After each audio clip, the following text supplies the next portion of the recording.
Pour illustrer les problèmes que pose l'apprentissage, la mémorisation et la récitation collective du Coran par les enfants, nous allons prendre le verset 14 de la sourate 64, qui se traduit ainsi.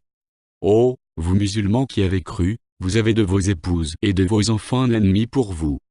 Prenez-y garde donc. Mais si vous excusez, passez sur les fautes et pardonnez, sachez qu'Allah est pardonneur, très miséricordieux.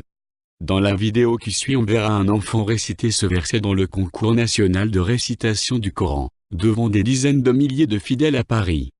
Ce concours est présidé par Omar Lasfar, l'un des plus éminents responsables de l'islam en France.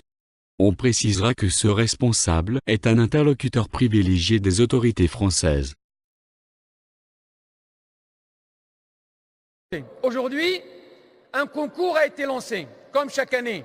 Et Dieu sait, vous avez suivi directement ou indirectement tout ce qui se faisait dans la salle d'en face. Et vous avez entendu les voix des garçons et des filles qui récitaient le Coran et qui sont entrés dans une compétition loyale pour, en fin de compte, nous donner ce plateau, ce tableau que vous voyez.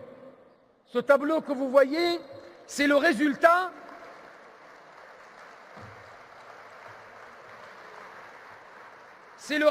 d'une sélection qui est faite par un certain nombre d'éminents connaisseurs en matière de sciences du Coran.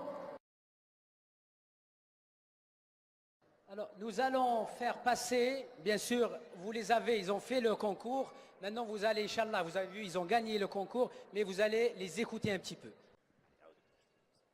أعوذ بالله من الشيطان الرجيم بسم الله الرحمن الرحيم يا أيها الذين آمنوا إن من أزواجكم